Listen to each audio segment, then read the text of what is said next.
kan satu satu session gitu ya, atau satu wadah untuk bisa sharing bareng kepada teman-teman semua gitu.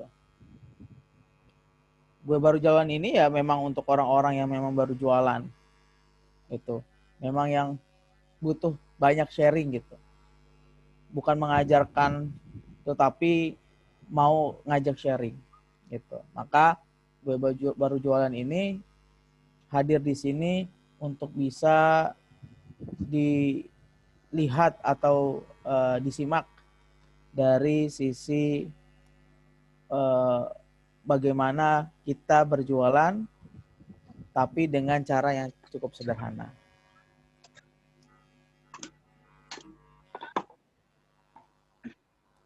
Oke. Nah, nama saya Bung Diki, berkecimpung dunia digital dari 2010. Kemudian memegang beberapa brand dan pernah memegang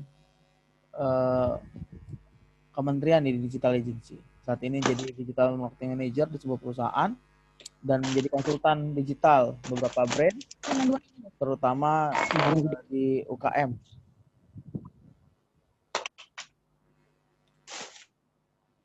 Ya, jadi buat teman-teman semua yang baru mulai, kemudian atau yang baru mungkin berapa bulan karena pandemi ini, ya kita bareng-bareng untuk bisa berjualan gitu. Kita berikan teknik-tekniknya, kita berikan bagaimana setidaknya orang-orang kenal dengan jualan kita. Ya, jadi kita ingin bahwa teman-teman semua yang hadir di sini bisa berjualan dengan teknik digital. Jadi tidak hanya teknik konvensional, di situ juga ada teknik digital. Nah, ngomongin tadi pandemi ya, sekarang ternyata kita sudah masuk ke 10 bulan pandemi teman-teman semua. Dimana 10 bulan ini banyak banget yang berubah. Banyak perilaku umat manusia dan perilaku orang-orang Indonesia yang ternyata itu mengalami perubahan yang cukup drastis. Contohnya memakai masker ini gitu ya. Mungkin dulu di bulan Februari 2020 ke belakang, masker ini tidak menjadi hal yang penting bagi diri kita. Ya. Tapi ternyata 10 bulan ini masker ini menemani kita gitu ya. Kemanapun. Bahkan kalau tidak memakai masker, akan didenda. Nah, 10 bulan ini salah satu contohnya banyak sekali kita yang akhirnya peduli dengan cuci tangan, yang akhirnya peduli dengan bagaimana mencuci tangan yang baik. Dan di 10 bulan ini akhirnya kita mempunyai jarak antara orang-orang gitu ya. Dimana biasanya kita berdesak-desakan saat bekerja, saat memakai kendaraan pribadi, kendaraan umum, atau kita berhimpitan meluruskan saf di saat beribadah. Ya, ternyata banyak hal yang akhirnya berubah di dunia ini, tidak hanya di Indonesia ya, tetapi di dunia ini. Termasuk akhirnya dunia digital mengalami bisa dibilang fase peningkatan yang cukup pesat, yang tadinya tidak dilihat sebagai salah satu, mungkin dilihat sebagai salah satu yang bisa akan berkembang di kemudian hari. Ternyata di tahun 2020 karena pandemi, kita umat manusia tergantung dengan dunia digital ini. Ya.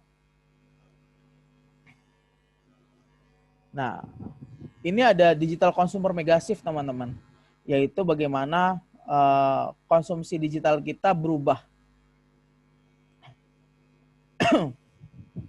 Jadi setelah pandemi, setiap konsumen adalah digital konsumen. Ada 5 variabel teman-teman yang merubah atau yang akhirnya berubah dari diri kita, dari perubahan perilaku kita. Yang pertama adalah go virtual. Jadi teman-teman, sekarang sudah biasa kita menyimak saat ini menyimak dengan via Zoom. Dari 2020, Februari 2020 mungkin kita tidak kenal dengan Zoom gitu. Mungkin kita kenal dengan Google Meeting atau WhatsApp call gitu ya. Tetapi dengan hadirnya pandemi ternyata semua go virtual. Dari belajar, dari kuliah, bahkan dari bekerja, semua go virtual. Akhirnya kita bisa terbiasa dengan kondisi ini. Bahkan ibu-ibu yang tadinya tidak mengerti tentang Zoom, akhirnya bisa jadi setiap minimal seminggu sekali dia Zoom gitu ya. Setiap seminggu sekali dia menyimak dari kajian mungkin dari dari materi-materi yang lain gitu. Dia menyimak secara langsung via Zoom. Dan go virtual ini akhirnya berkembang juga teman-teman. Berkembang dari misal konser yang tadinya harus memiliki lokasi yang cukup luas, ternyata dengan layar akhirnya kita bisa menyimak konser secara online. Gitu. Ya. Ada migrasi antara lokasi atau tempat ke layar kita. Yang kedua, itu adalah go digiware. Jadi semua di mana-mana adalah digital. Kemarin saya 2 hari yang lalu itu ke salah satu toko retail lah.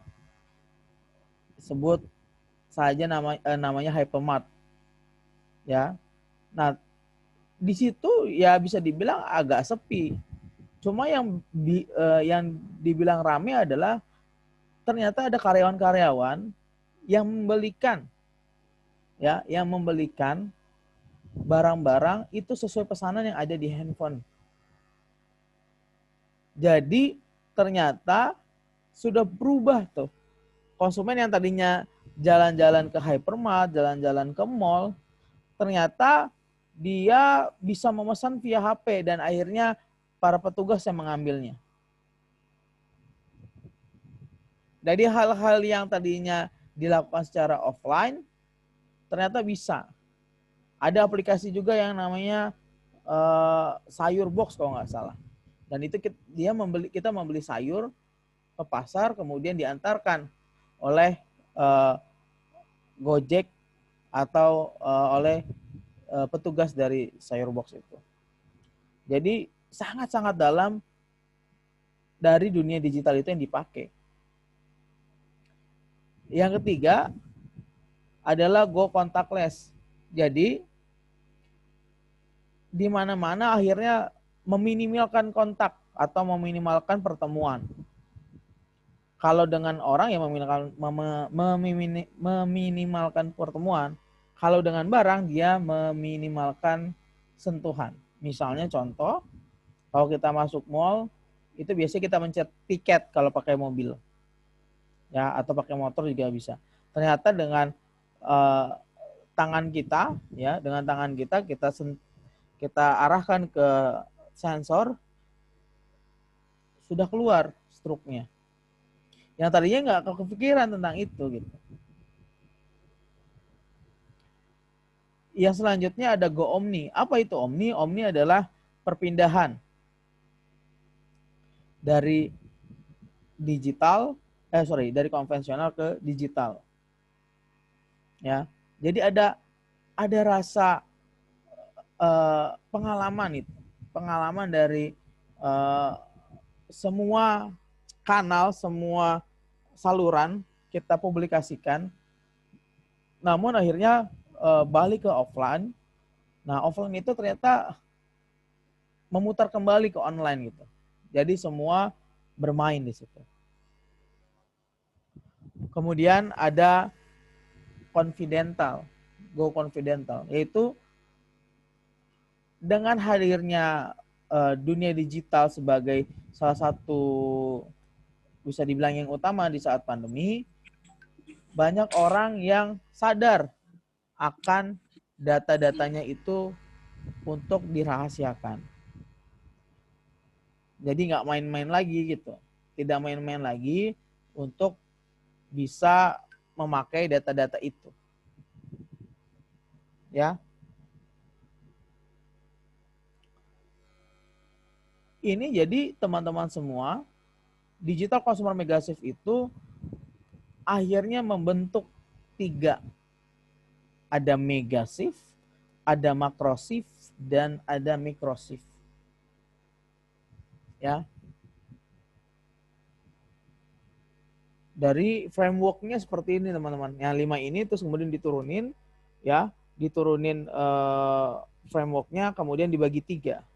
Ada mega shift, ada macro shift, dan ada micro shift. Ada pertukaran secara besar, secara mega, ada pertukaran secara makro, dan ada pertukaran secara mikro.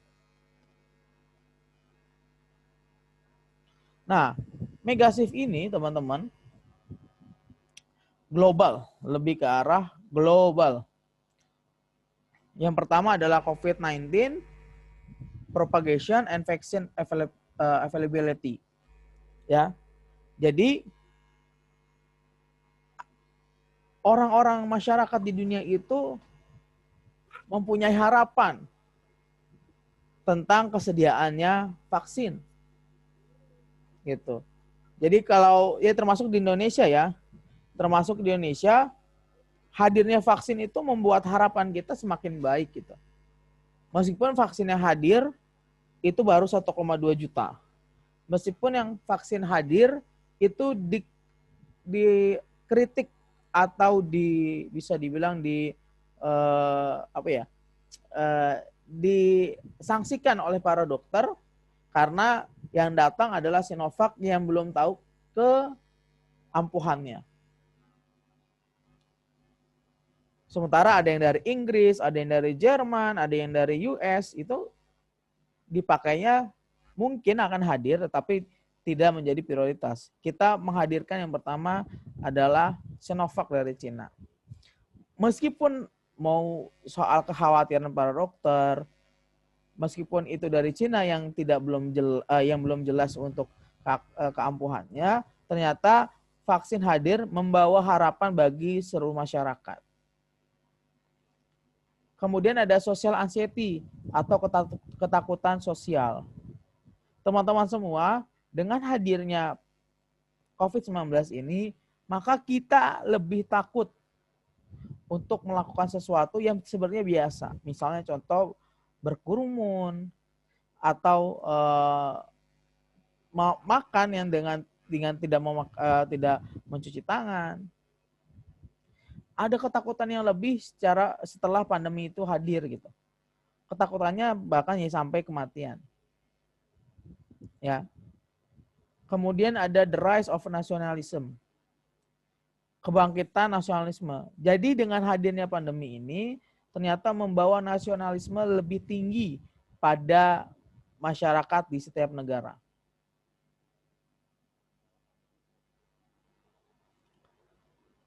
Nasionalisme ini ya bisa dibilang bagaimana orang-orang itu bisa bertahan. Salah satunya adalah percaya dengan masyarakat di negara tersebut. Mulai peduli, mulai percaya dengan nasionalisme. Kemudian ada government misleadership. Ya.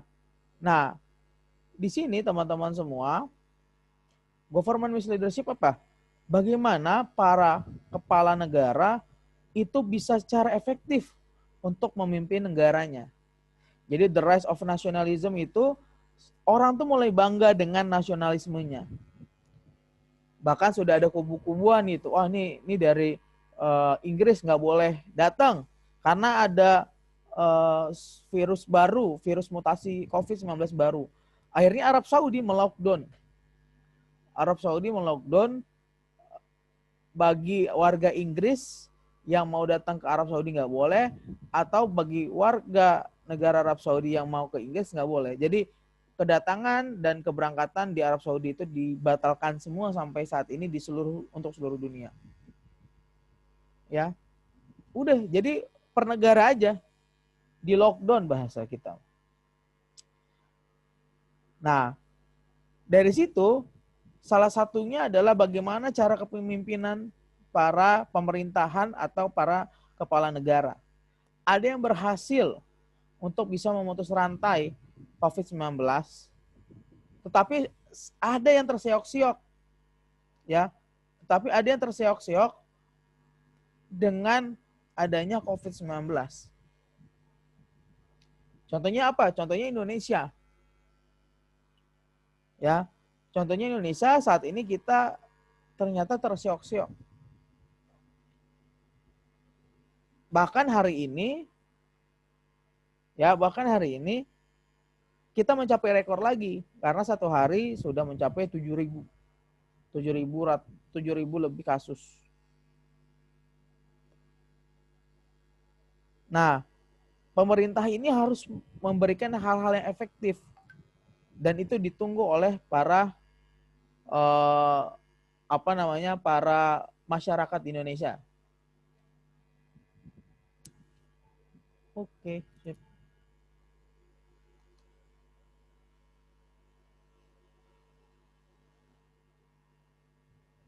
Ya. Kemudian ada global supply chain disruption. Apa itu? Jadi orang-orang itu sudah mulai bisa dibilang mulai percaya dengan kehadiran produk-produk lokal. Karena tadi dia bangkit dengan rasa nasionalismenya dia, kemudian ada supply chain, mereka takut kalau supply chain ini ternyata membuat COVID-19 baru misalnya seperti itu. Ya, dengan barang-barang ekspornya dia atau barang-barang impornya dia, ya. Maka mereka disruption gitu. Area disrupsi dan mereka lebih percaya dengan produk-produk lokal. Yang terakhir ada akselerasi digital. Jadi semua didigitalkan teman-teman. Semua di-online-kan. Produk A yang tadinya nggak bisa online, prosesnya akhirnya bisa online. Produk B yang tadinya bisa online, yang sudah online, ternyata lebih dimudahkan lagi dengan hadirnya masa pandemi ini. Pasti ada nilai positif dan ada nilai negatifnya. Ini sudah mega shift, ya, digital consumer mega shift. Selanjutnya ada digital macro shift atau pertukaran konsumen secara makro. Jadi teman-teman semua, orang-orang di dunia atau kita ngomong di Indonesia sudah ada 4 tipe kalau kita mau ngomongin bagaimana cara sikap mereka. Yang pertama, mereka ingin hygiene, mereka ingin kebersihan. Bagi teman-teman semua yang lagi berbisnis atau yang berhubungan dengan lokasi, maka kebersihan itu menjadi utama. Entah salon, entah warung makan, entah outlet minuman. Nah, hygiene itu menjadi hal yang utama. Tidak hanya lokasi, tapi orangnya juga. Gitu. Yang memakai masker, memakai sarung tangan, dan lain-lain. Jadi hygiene menjadi salah satu yang utama bagi orang-orang yang ingin beraktivitas. Ada perubahan perilaku yang tadinya tidak peduli menjadi sangat peduli. Jadi bukan peduli lagi, tetapi jadi sangat peduli. Apa ada orang yang tidak peduli? Ada, tetapi sangat sedikit. Bahkan ya abang-abang yang tukang di pinggir jalan itu pun akhirnya peduli dengan rasa kebersihan itu, minimal dengan memakai masker. Kemudian ada low touch. Bagi teman-teman semua, jadi meminimalkan sentuhan, ya, meminimalkan aktivitas yang bersentuhan antara pelanggan dan seller, ya, itu memberikan rasa nyaman juga bagi si pembeli gitu. Bisa dengan apa? Dengan plastik, ya, bisa dengan misalnya cuci tangan dan lain-lain. Jadi meminimalkan sentuhan. Kemudian mensedikitkan atau menyedikitkan kerumunan gitu. Jadi orang-orang sudah mulai peduli, ya, orang-orang sudah mulai peduli untuk tidak berkerumun secara masif. Ya seperti misalnya pertandingan sepak bola atau konser gitu ya. Atau belanja bahkan di mall, ya mereka sudah meminimalkan keramaian atau kerumunan. Yang terakhir adalah low mobility. Mereka intinya kalaupun harus keluar rumah, mereka ingin itu hal yang sangat urgent atau hal yang sangat bisa dibilang menyangkut hak hidup dia gitu, bekerja atau ya berjualan, berbisnis. Kalau tidak ada ya dia lebih baik di rumah. Jadi meminimalkan mobilitas di luar. Itu makro, ada kebersihan, kemudian ada sedikit bersentuhan, sedikit berkerumun, dan sedikit mobilitas di luar rumah. Ya, teman-teman, jadi semua yang sudah punya bisnis nih diambil nih. Wah, ini tentang kebersihan kayak bagaimana, kemudian tentang bagaimana tidak meminimalkan sentuhan antara pelanggan dan seller, kemudian menyedikitkan kerumunan, kemudian kalau bisa menyedikitkan mobilitas di kedua rumah. Nah, yang ini microshift, bukan macroshift ya, tapi microshift ini berhubungan sama pelanggan. Kalau tadi kita lebih ke arah itu sebagai seller ya, sebagai penjual atau pebisnis. Ini pelanggan. Yang pertama adalah empathic society. Jadi teman-teman semua, ya, hadirnya pandemi ini membuat rasa empatinya sangat tinggi, teman-teman. Ya, rasa empati untuk bisa membantu itu sangat tinggi. Nah, itu bisa dilihat bagaimana orang-orang yang mulai aktivitas sosialnya bagi-bagi makanan, bagi-bagi masker, sembako, bantuan sosial, dan lain-lain. Selanjutnya ada go virtual, teman-teman. Jadi semua sekarang secara virtual, bahkan konser, bahkan nonton bioskop yang tadinya kita harus hadir di bioskop, sekarang bisa dengan Netflix kita bisa nonton. Selanjutnya ada back to the bottom of the pyramid. Maksudnya apa? Jadi kalau kita ngomongin soal piramid, teman-teman, nah piramid ini kan semakin makin kekuncup itu makin hal-hal yang bentuknya tersier atau tidak penting sebagai satu landasan. Nah, ternyata dengan hadirnya pandemi, teman-teman, itu semakin mereka peduli dengan hal yang bawah. Yaitu apa? Hal-hal yang berhubungan dengan sandang, pangan, dan papan. Kalaupun ditambah satu, pulsa. Ya, sandang, papan, pangan, pulsa. Gitu. Jadi back to the bottom of the pyramid. Jadi mereka akan lebih peduli dengan keadaan bagaimana makan mereka, kemudian bagaimana rumah mereka, bagaimana pakaian mereka, atau bagaimana mereka berkomunikasi.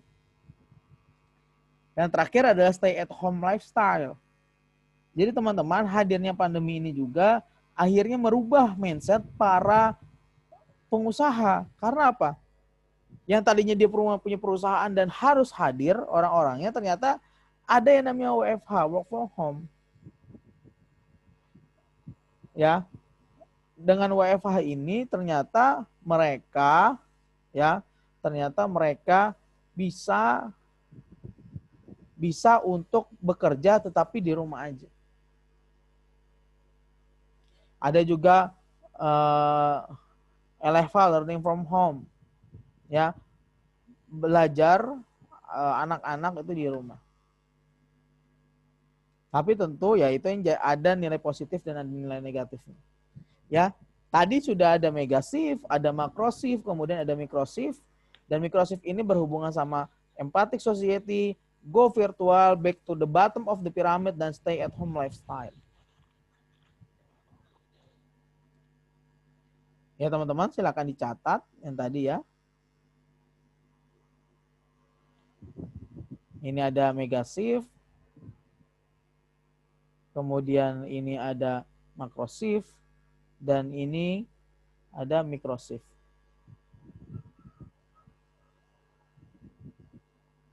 Bagaimana dengan peluang bisnis 2021 teman-teman? Nah, 2021 teman-teman, potensinya ada dua. Pertama, dengan hadirnya vaksin ini memberikan harapan bagi kita dan akhirnya kita bisa beraktivitas dengan normal. Seperti Februari 2020 ke belakang. Atau yang kedua, kita tetap dengan kondisi ini sampai tahun 2022 dengan syarat dari pemerintah Indonesia bahwa vaksin itu disuntikan sampai akhir tahun 2021. Jadi ada prosesnya teman-teman. Tidak habis dari sudah datang vaksin kemudian bisa divaksin semua, tidak, karena datang vaksinnya pun bertahap. Maka peluang bisnis 2021 akan mirip, tetapi kita punya potensi di situ untuk bisa meledak. Apa saja itu? Yang pertama adalah bisnis yang membuat orang tidak harus keluar rumah. Misal, kita punya salon. Kita berikan pelayanan salon di rumah. Nyalon di rumahnya pelanggan. Tetapi kita kenakan charge, misalnya charge-nya setengah dari harga. Misalnya harga motong itu 50.000. Nah, dengan kita hadir di rumahnya jadi 75.000. Gitu. Bisa juga yang tidak harus keluar rumah itu jasa Netflix atau jasa streaming. Gitu. Ya, jadi mereka yang tadinya mau ke bioskop nggak harus ke bioskop sekarang, tinggal nonton via aplikasi, via streaming. Jadi teman-teman, bagi teman-teman yang sedang punya jasa, ya tadi ada reparasi komputer ya, reparasi laptop. Nah, reparasi laptop itu pun bisa diambil dan diantar. Jadi mereka nggak perlu ke tempat kita yang hadir di sana, kemudian kita ambil barangnya, kemudian kita antarkan kembali. Tentu dengan tadi hygiene-nya, tentang kebersihannya. Ya, bisnisnya banyak teman-teman. Yang penting poinnya adalah tidak harus keluar rumah. Kemudian yang kedua, bisnis yang berhubungan dengan kesehatan personal. Apa saja, misalnya hand sanitizer, masker, kemudian face mask gitu ya. Ya, jadi yang berhubungan dengan kesehatan personal. Orang di dunia akan sangat peduli. Bahkan orang Indonesia yang mungkin tadinya acuh ya peduli dengan minimal kesehatan personalnya dia. Ya, bisnis ini ya menjual masker, bisa maskernya buat tidak hanya masker buat sehari-hari, bisa jadi masker pesta, bisa juga masker pernikahan dan lain-lain. Ya, tetapi itu berhubungan dengan kesehatan personalnya si pelanggan. Yang ketiga teman-teman semua, yaitu bisnis yang membuat nyaman di rumah. Apa itu bisnis yang membuat nyaman di rumah? Misalnya adalah tentang alat masak. Jadi kita bisnis penggorengan aja. Nah, bagaimana penggorengan ini atau teflon ini itu bisa membuat orang nyaman di rumah. Ya, misalnya tentang bahwa ini antibakteri, bahwa ini sangat ringan, bahwa ini membuat orang semakin cepat matang masakannya gitu. Nah, itu yang membuat nyaman. Atau apa? Dekor. Atau apa? Hiasan dinding gitu. Nah, bisnis-bisnis itu yang membuat orang-orang nyaman di rumah. Karena apa? Karena yang tadinya dia harus ke kantor 8 jam, ya minimal 8 jam, belum lagi aktivitas pulang kantor dan berangkat kantornya bisa 10 sampai 12 jam. Mereka harus hadir di rumah ternyata 24 jam. Tetapi dengan kondisi barang atau tugas yang dibawa ke rumah atau yang memang dikerjakan di rumah. Maka perlu mereka hal-hal yang membuat nyaman. Gitu. Apa aja yang membuat nyaman? Ya membuat nyaman ya tadi soal hiasan, soal tanaman, bahkan sekarang ikan cupang. Intinya apa? Intinya nyaman, comfort. Ikan cupang kenapa akhirnya booming? Karena mereka ingin kenyamanan, ingin ada hobi di dalam rumah. Dan kebetulan orang-orang pelanggannya adalah yang dulu waktu kecil, ya, yang dulu waktu kecil suka main cupang. Kebetulan sekarang uangnya sudah banyak. Kebetulan uangnya sudah bisa dikapitalisasi. Orang-orangnya apa? Yang beli itu ternyata ya umur 27-an ya atau 25 ke atas sampai umur 40-an. Yang dimana waktu dia kecil mainnya ikan cupang. Jadi bisnis apa aja yang membuat nyaman di rumah? Coba difikirkan, bisa di list juga teman-teman. Kalau mau berjualan, apa nih yang bisa membuat orang nyaman di rumah? Selanjutnya bisnis membantu anak belajar. Ini bagi ibu-ibu mungkin stres di tahun 2020 ini. Karena harus mengajarkan anak-anaknya. Padahal dia juga punya aktivitas di sana. Maka bisnis membantu anak belajar itu menjadi hal yang penting. Membantu itu bagaimana? Membantu ini bukan menjadi tukang les misalnya.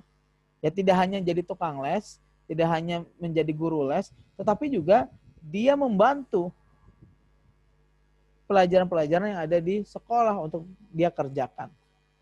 Untuk anak itu kerjakan. Ya.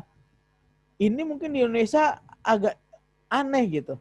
Tetapi kalau ini dilakukan, ini menjadi solusi bagi ibu-ibu. Gitu. Menjadi solusi bagi ibu-ibu. Ya bisnis membantu belajar ya misalnya dari jam 7 pagi sampai jam 12 siang misalnya 5 jam dikasih per jamnya 50.000 misalnya. Ya, atau digaji misalnya 2 juta sampai 3 juta per bulan.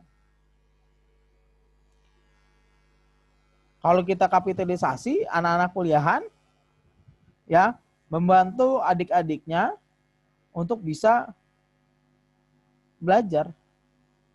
Kemudian taruh di tempat kayak balai warga. Nah, si kakak-kakak kuliahnya ini, mahasiswa ini yang mengajarkan adik-adiknya. Dan itu dibayar. Misalnya dibayar per anak itu misalnya 100.000 atau 50.000 per bulan. Kalau ada 10 anak, kalau ada 20 anak kan jadi lumayan. Gitu. Jadi ada bisnis membantu anak belajar. Kemudian ada bisnis makanan sehat. Dengan hadirnya pandemi ini otomatis orang akan sangat teredukasi untuk memakan makanan sehat. Dan potensinya sangat besar untuk makanan sehat. Karena apa? Karena yang tadinya terpaksa, akhirnya terbiasa dan akhirnya suka.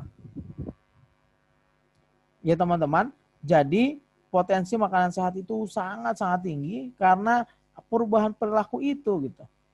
Perubahan di mana yang tadinya dia terpaksa bahkan menjadi hal yang sangat dia suka. Karena perubahan perilaku selama 10 bulan. Bisa dengan catering, ya catering makanan sehat. bisa juga dengan membuat resep dan lain-lain. Ya, jadi bisnis makanan sehat ini menjadi primadona di masa pandemi ini. Selanjutnya ada bisnis peralatan olahraga, teman-teman. Ya, bisnis peralatan olahraga itu orang-orang akhirnya suka sekali dengan olahraga. Sukanya kayak gimana? Ya bisa dengan beli sepatu lari, bisa beli dumbbell, bisa beli sepeda. Ya itu kan potensi. Itu potensi bagaimana orang-orang yang tadinya tidak peduli dengan kesehatan, akhirnya peduli dengan kesehatan. Yang tadinya dia malas bersepeda, akhirnya sangat semangat untuk bersepeda. Yang tadinya dia nggak mau ke gym, akhirnya dia memindahkan gymnya ke rumahnya dengan membeli alat-alat gym. Jadi gitu teman-teman ya, ternyata bisnis peralatan olahraga cukup meningkat dan itu menjadi potensi di 2021. Karena apa tadi saya bilang di 2021 ada dua alasan. Yang pertama dengan hadirnya COVID ini, dengan hadirnya vaksin ini, ya langsung disuntikkan dan orang-orang beraktivitas dengan biasa. Atau yang kedua, karena instruksi presiden itu bahwa disuntik itu sampai akhir tahun 2021, otomatis ada orang yang sudah disuntik, ada yang belum, dan ada yang belum, akhirnya dia masih memakai konsep yang work from home atau lebih banyak di online. Ya, bagi teman-teman yang mau bertanya silahkan ditulis ya di chat, bisa langsung bertanya, nanti saya tinggal jawab, silahkan ditulis di chat. Kemudian ada bisnis makanan dan minuman herbal. Jadi hadirnya pandemi ini 2020 kan dahsyat banget tuh, meroket sekali tuh minuman dan makanan herbal. Kemudian sekarang sudah menurun, tetapi menurunnya apakah menurunnya itu sama seperti sebelum pandemi? Tidak, teman-teman. Sekarang sudah ada pecinta-pecinta minuman herbal yang dia biasa untuk meminum itu. Jadi tetap ada teman-teman ya. Jadi tetap ada orang-orang yang mengonsumsi herbal, tapi bukan karena soal COVID-nya. Jadi karena dia terbiasa, ada perubahan perilaku. Yang tadinya tidak biasa minum jahe di setiap pagi, dipaksa dan akhirnya suka. Ya kan ada wedang uwu, waktu itu saya pernah dikasih wedang uwu, kemudian ada wedang jahe, ada bir peletok dan lain-lain. Makanan herbal, ya bisa makanan herbal, ya makanan-makanan yang memang mengandung hal yang baik, misalnya habatus sauda. Kalau sekarang lagi ini tuh Kis al-Hindi, ya yang dibilang oleh salah satu ustadz sebagai herbal yang bisa menyembuhkan COVID-19. Ya, jadi ada bisnis makanan dan minuman herbal itu menjadi primadona nanti di 2021. Kemudian ada bisnis edukasi, teman-teman. Ya, bisnis edukasi. Bagaimana maksudnya bisnis edukasi? Ya, seperti ini, teman-teman. Saya mempunyai dengan kawan-kawan itu namanya Akademi Pernikahan, yaitu lembaga pernikahan, ya. Lembaga pernikahan itu via online. Kita mulai dari bulan Juni. Ya, kita mulai dari bulan Juni 2020. Yang tadinya kita ya semangatnya adalah memberikan edukasi kepada para suami istri tentang ilmu-ilmu pernikahan dari narasumber yang memang pakar di situ. Nah, kemudian saya bilang ke teman saya, ini kita harus bayar. Ya, harus bayar ini narasumber dan kita nggak punya duit untuk bayar itu gitu. Akhirnya kita memberikan registrasi biaya pendaftaran lah. Rp100.000. Alhamdulillah yang hadir itu seratusan teman-teman. Wah, ternyata ada potensi nih. Nah, di bulan November kemarin kita buka nih ya. Gitu. Nah, kita buka dengan harga 450.000. Bayangin teman-teman, belajar selama 2 bulan ya, belajar 2 bulan dengan 10 materi ya, sekitar 2 bulan ya. Ya, berarti ya 2 bulan setengah lah, 2 bulan setengah karena 1 minggu 1 materi. 2 bulan setengah, harganya 450.000 ya. Harganya 450.000. Yang daftarnya teman-teman ternyata berapa? Yang daftarnya ternyata 40 orang. Wah, saya bilang, wah, ini dahsyat juga. Kenapa? Karena kita tidak memberikan ekspektasi yang lebih. Harganya 500.000 teman-teman. Harga 500.000. Kemudian kita memang punya opsi mencicil, tapi itu bukan jadi opsi yang utama. Kita tidak pernah bilang bahwa itu bisa mencicil. Tapi kalau ada orang yang saya bisa nyicil gak? Oke, kita berikan. Karena apa? Kita yakin bahwa itu gede, gitu. Ya, 500.000 di masa pandemi, ternyata 40 orang yang ikut. Dan cuma 3 atau 4 yang nyicil. Berarti potensi untuk bisnis edukasi itu sangat-sangat besar. Ya. Potensi edukasi itu sangat-sangat besar. Silakan ditulis dulu aja, nanti tinggal saya jawab di terakhir gitu. Kalau ada yang ini ya, kita sampai akhir dulu, kemudian baru pertanyaan yang saya jawab. Ya. Jadi itu teman-teman. Apalagi nanti sekarang kita sudah sangat terbiasa ya dengan kondisi itu, belum lagi dengan anak-anak kita ya, misalnya ruang guru yang berkali-kali lipat memakainya. Saya juga pun kaget gitu. Ya, kaget karena apa? Kaget karena 500.000 di bulan November akhir tahun lah kita bisa bilang. Ternyata mereka sangat antusias 40 orang dengan harga 5,5 juta itu, 450.000 itu. Ya. Jadi kita anggap wah ternyata bisnis edukasi, bisnis tentang pengajaran itu sangat-sangat digemari, sangat-sangat punya potensi dan punya pasar. Tinggal bagaimana kita menyasar target yang tepat. Ya. Kemudian adalah terakhir bisnis digital marketing.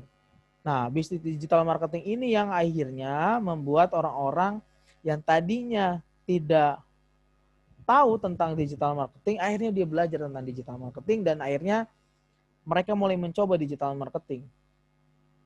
Ya, tetapi ada juga yang akhirnya dia tidak mampu untuk melakukan untuk digital marketing, akhirnya dia pakailah orang untuk bisa melaksanakan digital marketing itu untuk memasarkan produknya dia.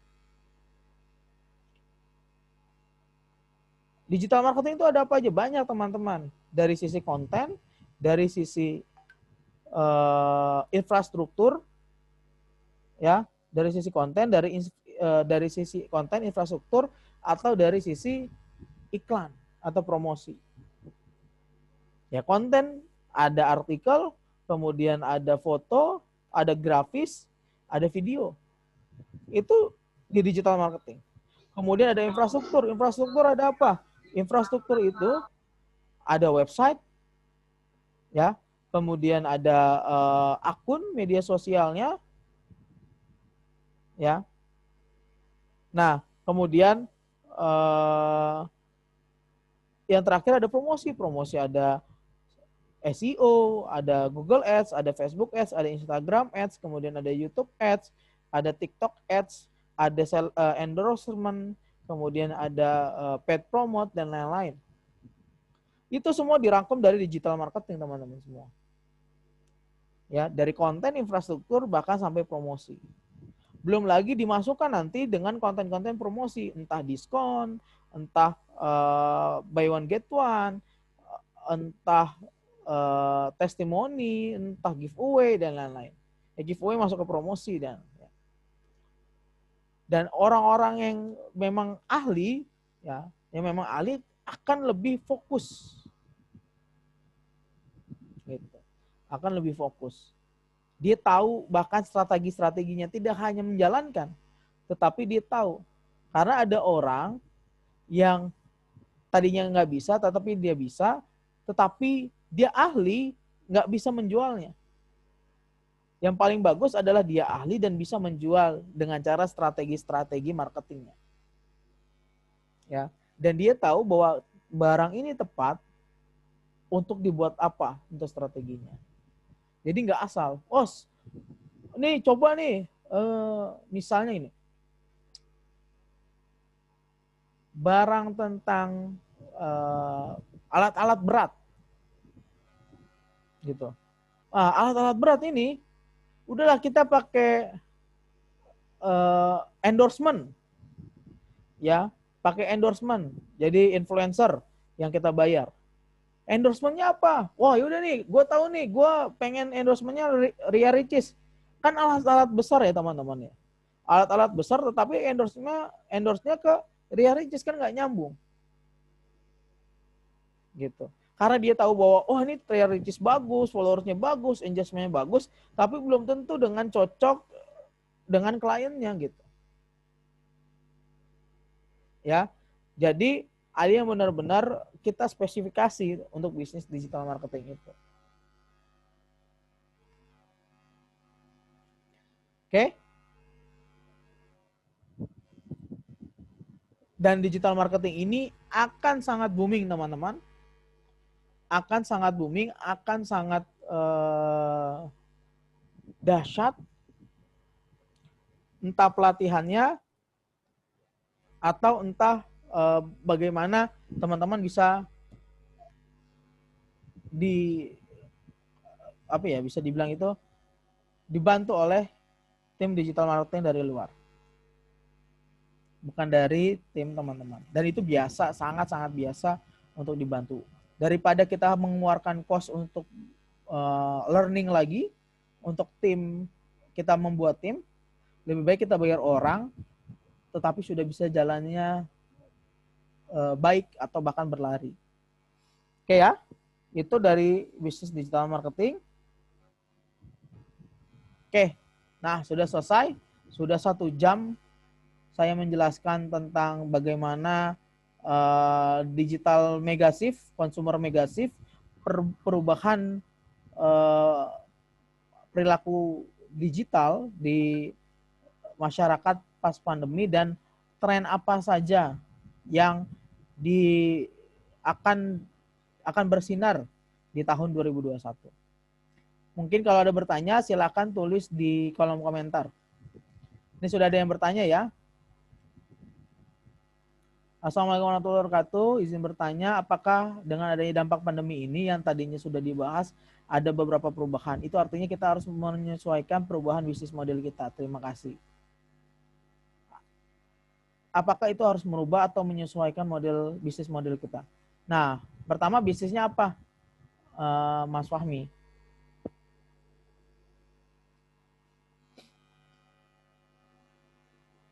Saya kasih contoh aja, misalnya bisnisnya kopi. Ya, bisnisnya itu outlet kopi ya. Outlet kopi. Nah, bisnis outlet kopi yang frameworknya adalah datang ke lokasi, ya, atau customer journey-nya adalah datang ke lokasi, ternyata di dalam masa pandemi ini drop, teman-teman, untuk datang ke lokasi. Karena mereka takut untuk berkerumun, mereka takut untuk menunggu, ya, mereka takut untuk menunggu di lokasi tersebut. Apakah itu merubah model bisnis? Enggak, tetapi menyesuaikan. Maka ada beberapa hal yang disesuaikan oleh mereka. Yang pertama, misalnya bisnis kopi ini, yang pertama adalah mereka bekerja sama atau akhirnya mereka berkolaborasi dengan platform ojek online. Gitu. Maka kalau teman-teman orang franchise atau orang makanan yang bentuknya lokasi, wajib hukumnya sekarang teman-teman punya namanya Google My Business, itu satu. Ya, yang berbentuk lokasi. Yang kedua, teman-teman sudah terdaftar di GrabFood atau di GoFood. Karena dua itu yang paling ini. Ya. Jadi dua, pertama Google My Business, teman-teman harus menaruh atau memberikan checkpoint untuk di Google untuk bisa diindeks bahwa misalnya contoh tadi ada Kebuli ya, Kebuli Hadramaut. Nah, di situ ditaruhlah Google My Business-nya. Apakah hanya di bidang makanan? Enggak, teman-teman, di bidang jasa juga. Misalnya penjahit, ditaruh Google My Business, kemudian ditaruh review-review yang bagus, nanti orang-orang akan melihat, oh, yang terdekat jahit itu di mana ya? Karena tadi mereka itu apa? Low mobility, teman-teman. Mereka nggak mau untuk jauh-jauh ke tempat yang mereka biasa. Gitu. Akhirnya mereka cari penjahit terdekat ya. Karena ada Google Maps itu dan kita memberikan checkpoint Google My Business, makanya Google Maps memberikan yang paling terdekat adalah punya kita dari jasa itu. Ya. Jadi buat teman-teman yang bentuknya lokasi nih, bisnis bentuk lokasi harus ada Google My Business. Itu yang pertama, yang kedua harus terdaftar di GoFood atau GrabFood yang bentuknya adalah makanan tuh, yang poin kedua.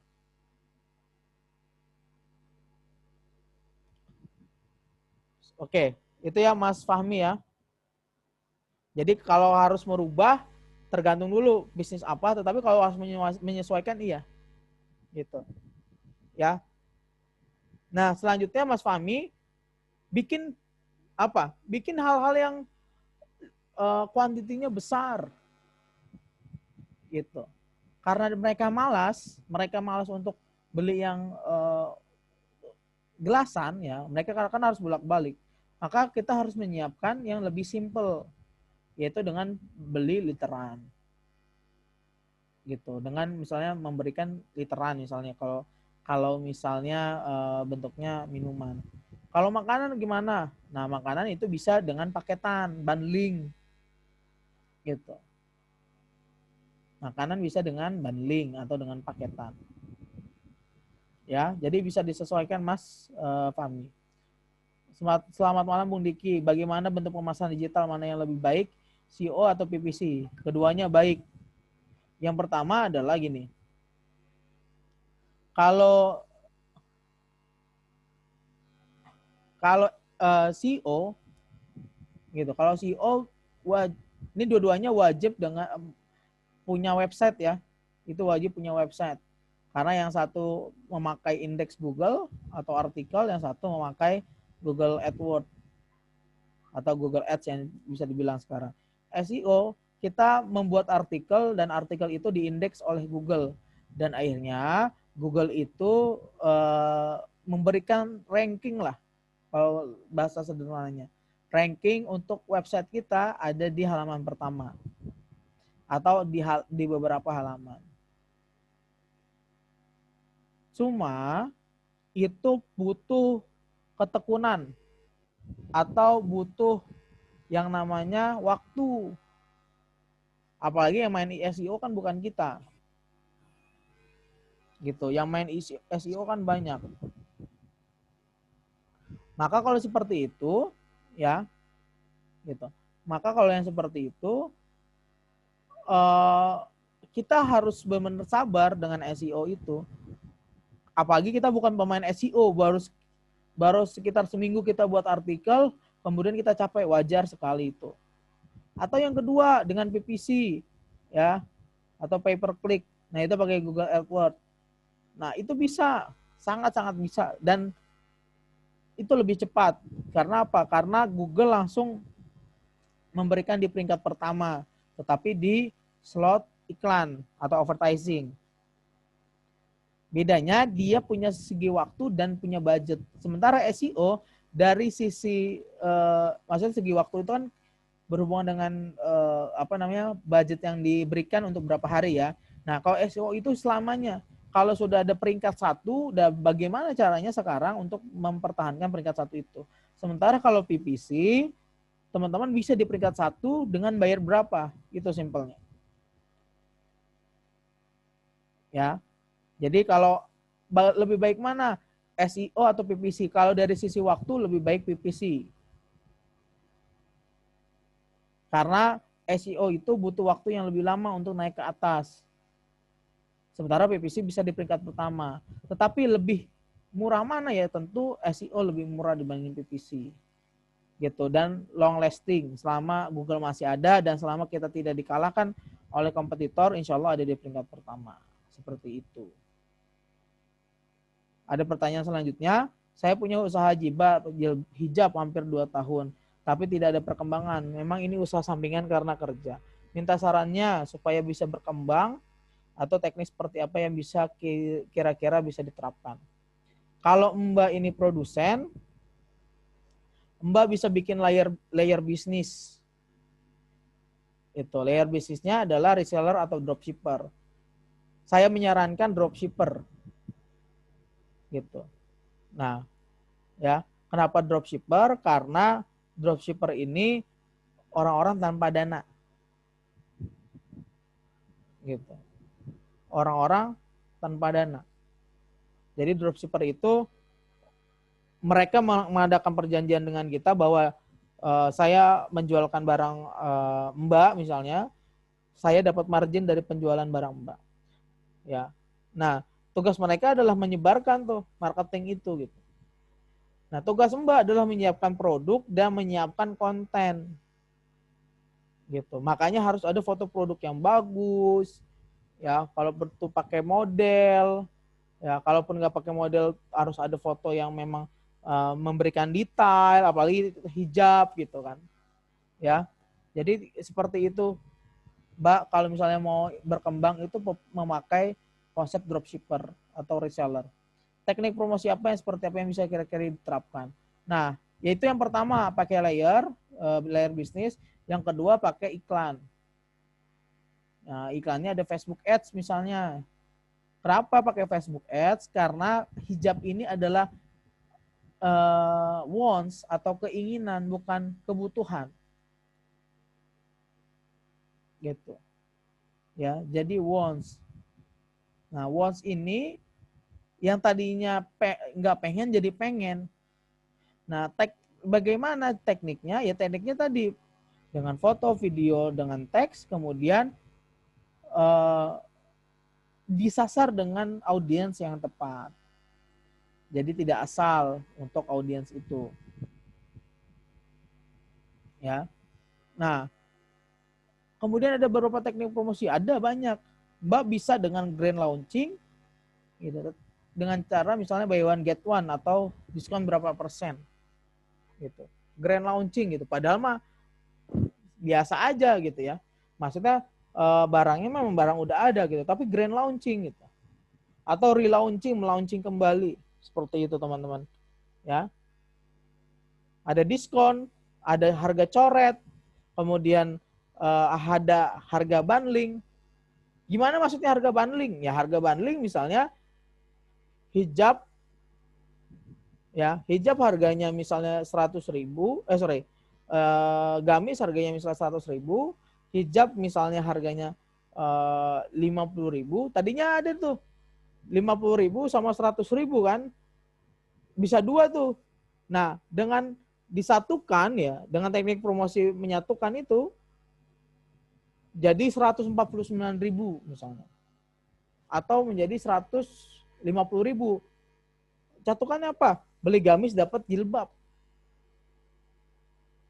Yang tadinya harganya 100.000 gamis, 50.000 hijab, disatukan, beli gamis gratis hijab. Harganya berapa? 150.000. Gitu. Ya. Itu bisa teknik kayak gitu. Ya, jadi banyak tekniknya, kemudian berkembang. Saran saya kalau misalnya hijab pakai reseller atau dropshipper. Bedanya reseller sama dropshipper adalah reseller itu telah membeli barang dari Mbak. Mereka mendapatkan margin yang lumayan. Nggak dibilang besar tapi lumayan. Atau yang kedua dropshipper. Mereka nggak perlu modal, mereka langsung jualan. Yang terpenting adalah Mbak bertanggung jawab atas konten yang dibuat. Maka dibuatlah konten yang bagus gitu. Konten yang akhirnya bisa menjual. Jangan sampai kontennya cuma dari foto HP. Menurut saya sangat sayang. Gitu. Karena barangnya tetap ada di Mbak gitu. Jadi out of stock jadinya. Jadi bahkan jadi di luar udah nggak gaya lagi karena kan ada kalau nggak salah ada masa untuk fashion gitu sekitar 3 sampai 6 bulan itu. Habis itu keluar baru model yang baru. Gitu ya, Mbak Yeni. Ya, selanjutnya Assalamualaikum, udah daftar di Google My Business tapi nggak di-approve atau surat dari Google nggak datang-datang. Kalau saya nggak pernah dapat surat, tetapi saya memakai aplikasi yang ada di handphone. Dan alhamdulillah setiap yang saya taruh itu pasti terdetect sama Google. Gitu. Jadi tidak perlu pakai surat sebenarnya kondisi yang sekarang. Saya taruh di tahun 2018-2019 beberapa titik dan itu di-approve semua, nggak perlu pakai surat. Caranya ada di Google My Business, kemudian memakai HP itu lebih ringan. Coba cari yang terbaru, bagaimana kalau nggak salah itu ada Google My Business yang terbaru tidak perlu pakai approve surat. Tetapi kalaupun pakai surat berarti harus bisa dibilang tepat koordinatnya, kemudian tepat penulisan kelurahan, kecamatan, nomor, RT, RW, dan lain-lain. Itu. Ya, coba lagi pakai akun yang beda. Kalau bisa nih misalnya 2 sampai 3 akun. Akun email dibikin Google My Business-nya. Oh, ini nggak bisa, bukan berarti nggak bisa itu akhirnya kita nyerang, enggak. Tapi kita pakai akun yang lain. Kan kita biasanya punya akun nih. Akun biasanya beda-beda. Akun email, akun Facebook, akun Instagram misalnya beda-beda tuh. 2 aja atau yang 3 aja yang beda, ya itu kan bisa dipakai untuk jadi Google My Business. Gitu. Jadi jangan nyerah untuk bisa nggak datang. Insya Allah kalau misalnya mungkin nggak datang di yang satu, tapi yang lain itu datang. Gitu. Jadi dibikin tidak hanya satu, tapi bisa lebih dari satu untuk membuat Google My Business-nya. Oke, dari Xperia, dari Harmalianto dari Palangkaraya. Izin mau tanya, kalau Google Map supaya nama dan toko saya nama yang keluar lebih awal, tanpa harus di zoom dulu, baru kelihatan nama usaha. Maksudnya gimana nih? Kalau di Google Map supaya nama toko saya nama toko atau usaha nama yang keluar lebih awal tanpa harus di zoom dulu gitu, tanpa harus di zoom dulu baru kelihatan nama usaha. Biasanya di penamaan Mas, bukan di zoom sih ya, saya kurang paham nih bilang ya keluar lebih nama, tapi biasanya ada penamaan tuh Mas gitu. Biasanya ada penamaan yang harus pertama nama toko Mas, kemudian baru keywordnya atau apa gitu. Ya, harus di awal nama toko Mas, kemudian baru di ini. Ya. Kalau di Zoom saya kurang paham nih masuk konteks ke Zoom itu apa. Kelihatan nama usaha. Tapi ditulis aja nama usahanya. Jadi ada nama usaha, kemudian yang selanjutnya adalah keyword. Gitu. Selanjutnya keyword misalnya toko jahit, penjahit di Tangerang misalnya, penjahit di Kabupaten Serang, penjahit di mana gitu. Jadi ada nama Mas, kemudian selanjutnya keyword. Kenapa ada itu? Karena ya tadi Google itu mengindeks gitu. ya kan? Izin coach. Yuk. Uh, ini coach, yang terkait yang saya tanyakan ini, di Google Map itu kan misalnya kita itu baru buka Google Map gitu loh. Ah, Jadi namanya itu kayak nama-nama brand yang sudah besar kayak universitas, kayak Matahari segala macam, ah. ataupun misalnya nama daerahnya Palangkaraya. Pas misalnya itu kita pas buka Google Map itu nama itu duluan muncul dan paling besar gitu loh. Oh, ya, itu masuknya ke ini biasanya, ke rating. Salah satunya rating sih.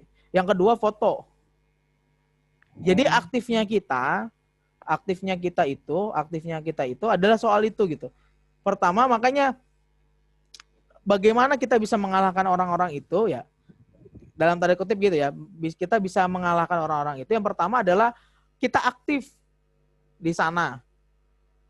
Ya, kita aktif di sana. Lewat apa? Lewat foto. Ya.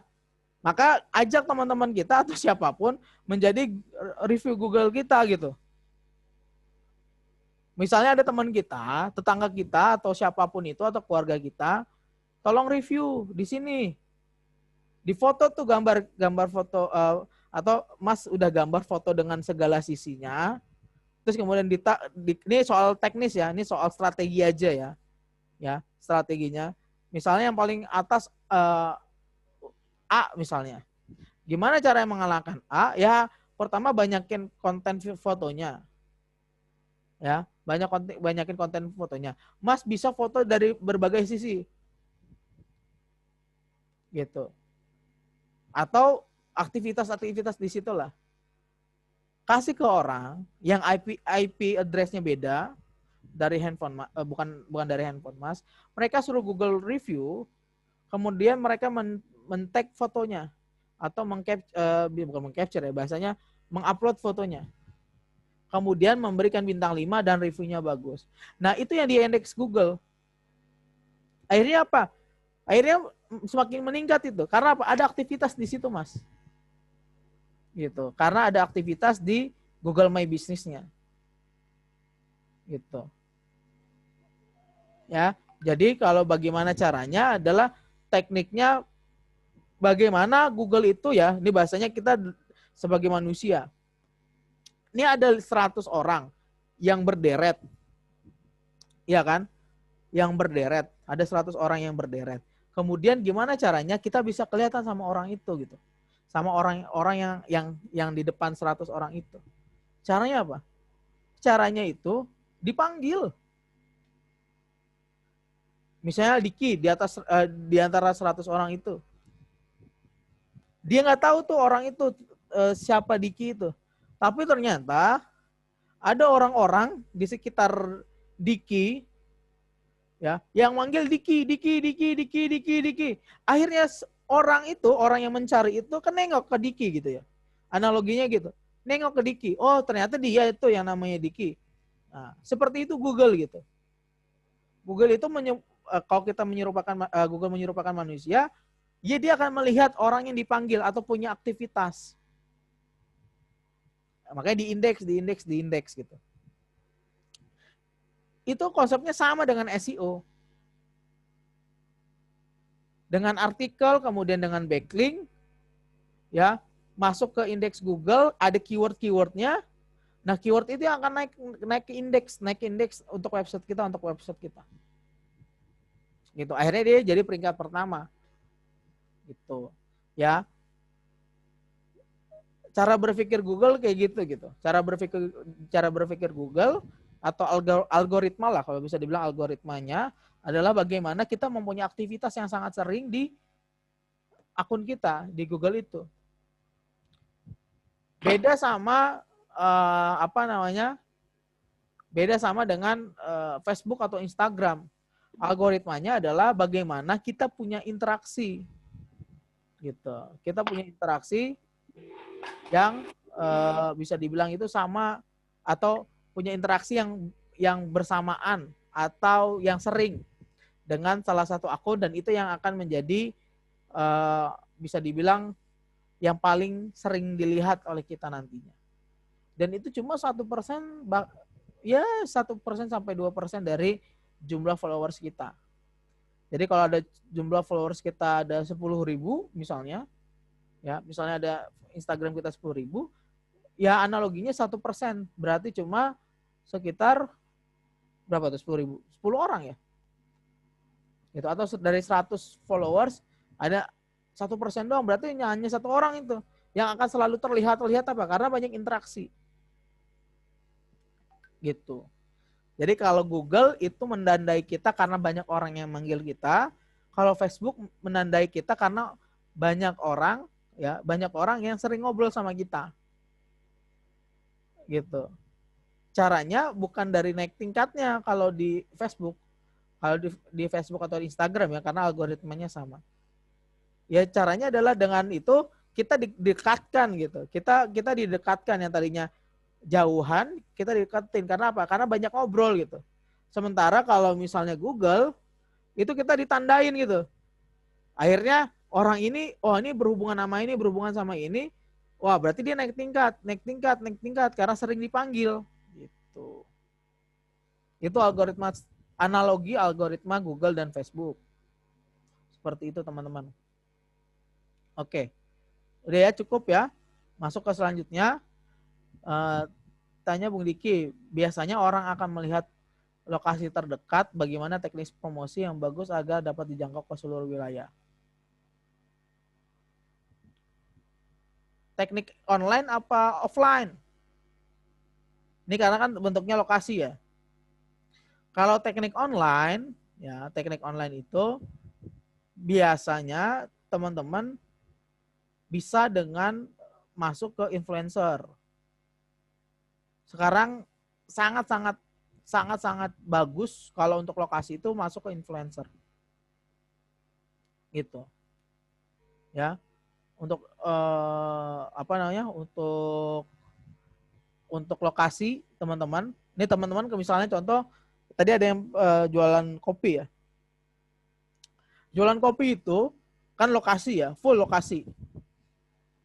Caranya gimana? Caranya adalah bayar influencer atau endorsement lah. Untuk apa? Untuk meramaikan gitu teman-teman. Karena apa? Karena dari kalau teman-teman pakai Facebook Ads, kalau pakai Instagram Ads, atau pakai YouTube Ads, atau bahkan pakai TikTok Ads, teman-teman dapat interestnya gitu. Tetapi teman-teman nggak dapat feel-nya. Karena yang namanya lokasi itu bukan hanya soal harus dapat di situ gitu. Tapi kalau yang namanya lokasi adalah bagaimana orang-orang melihat atau merasakan apa yang orang lain ceritakan. Nah ceritanya dari mana orangnya itu? Ceritanya dari influencer. Maka kalau yang berbentuk lokasi, saran saya adalah daripada teman-teman daripada teman-teman mencoba lebih di Instagram Ads atau di Facebook Ads atau apa, lebih baik teman-teman mengumpulkan influencer untuk bisa hadir. Kak, saya nggak punya budget, influencernya mahal. Teman-teman, influencer itu dibagi 4. Yang pertama mega influencer, selanjutnya ada makro influencer, mega influencer, makro influencer, mikro influencer, nano influencer. Apa itu tuh? Ya, apa tuh 4 itu? Kalau misalnya dari nano ya, nano itu yang kurang dari 10.000. Itu dibilang nano influencer. Mikro influencer 10.000 sampai 100.000 followers. Kemudian makro influencer 100.000 sampai 1 juta followers. Mega influencer biasanya adalah dia punya centang biru, verified dan followersnya itu bisa lebih di atas 1 juta. Gitu. Tetapi di awalnya dia punya verified atau bintang biru. Nah, habis itu apa? Habis udah mengklasifikasi tuh 4 itu. Yang selanjutnya adalah masuk ke arah engagement rate. Nah, teman-teman harus dilihat engagement rate-nya. Gitu. Nah, kalau mau lihat engagement rate ada namanya IG Blade. igblade.com. Nah, itu bisa dilihat engagement rate-nya berapa. Gitu. Ya. Nah, kalau sudah dilihat engagement rate, yang terakhir adalah soal harga, soal budget gitu. Budgetnya berapa? Tinggal diatur, tinggal dihitung gitu. Ya, tinggal dikalkulasikan gitu. Punya 5 juta misalnya. Punya budget 5 juta nih di Facebook.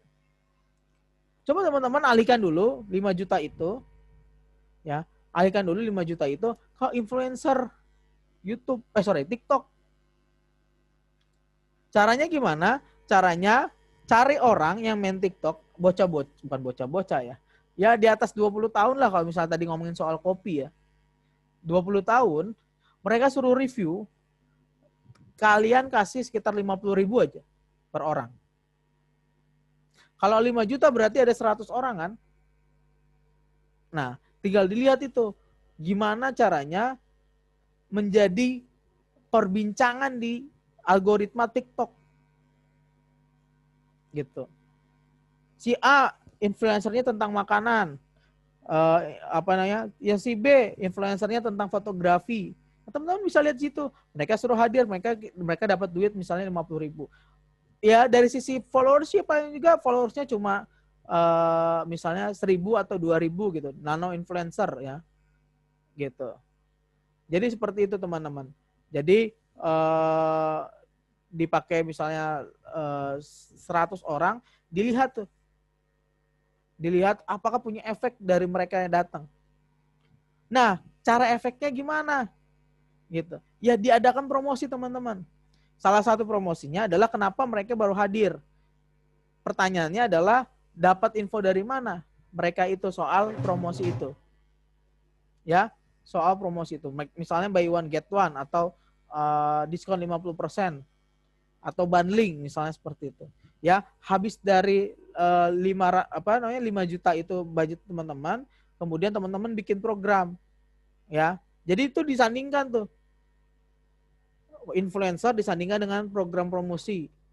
Lihat efeknya kayak apa. Gitu.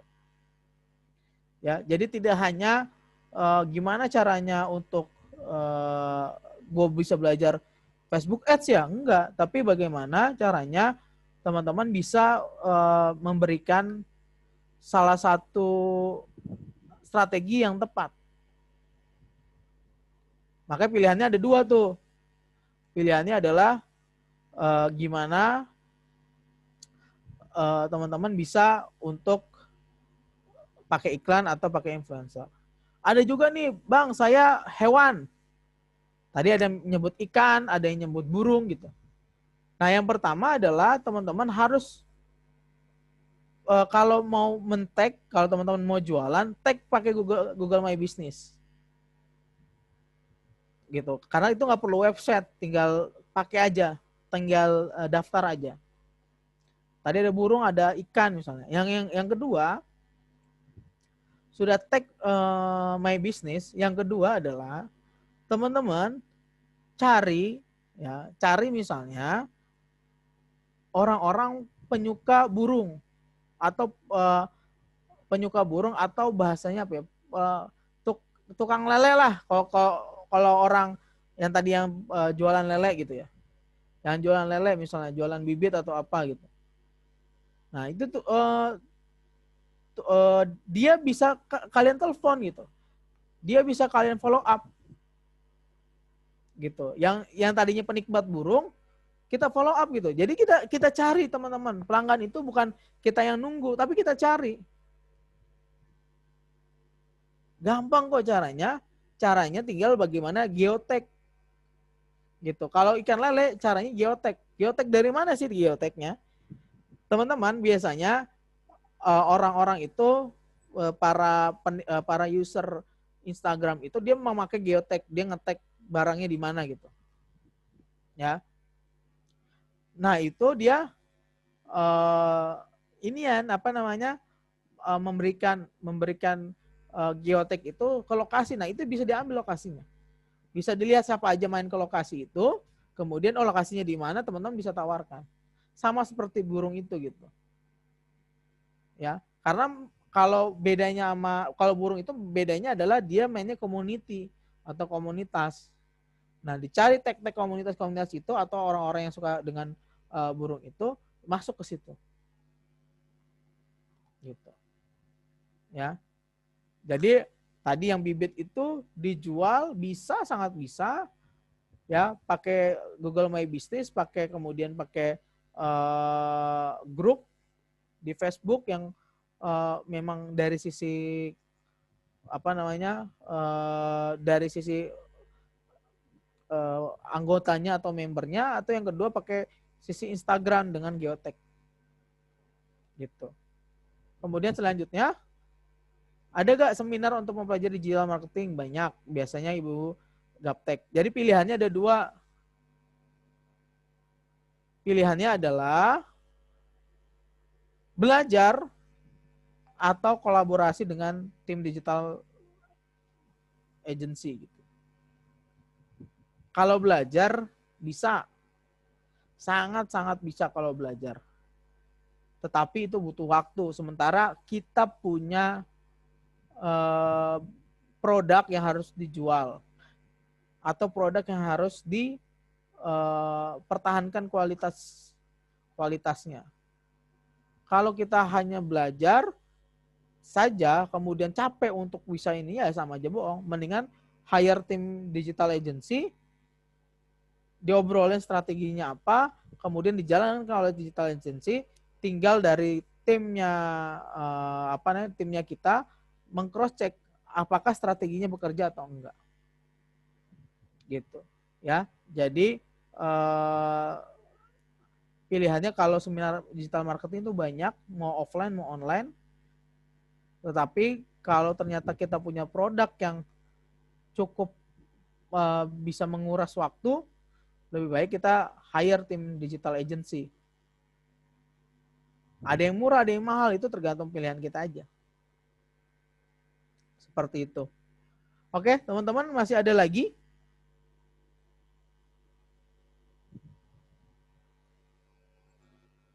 Ya. Kalau tidak ada lagi, mungkin kita cukupkan ya teman-teman ya. 1,5 jam, alhamdulillah kita telah memberikan saling sharing ya. Dan untuk sesi 2 ini ada teknik closing via WhatsApp.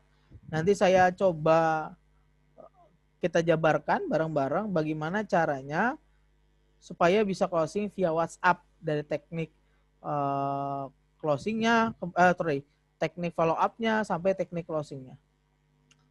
Ya, seperti itu teman-teman. Semoga insya Allah tanggal 26 kalau nggak salah kita akan coba untuk sharing bareng. Nah, saya minta kesediaannya untuk bisa menyebarkan tuh untuk sesi 2, karena sayang sekali kalau ternyata hanya dari 60 orang ini nih, yang tadi sekitar ada 60 orang, 22. Nah, saya pengen di sesi 2 ini lebih banyak teman-teman yang bisa hadir. Nanti saya kasih share-nya, saya kasih flyer-nya untuk bisa teman-teman yang lain hadir.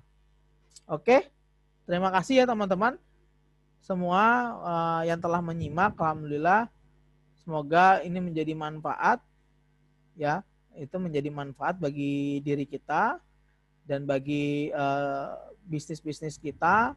Kalau misalnya mau sharing bisa lewat grup, kita akan coba ngobrol lewat grup. Semoga itu bisa lebih enak engagement-nya ya, lebih enak ngobrolnya. Oke, terima kasih teman-teman semua. Ya, wassalamualaikum warahmatullahi wabarakatuh. Waalaikumsalam warahmatullahi wabarakatuh. Makasih Kak. Yo. Saya off kan ya.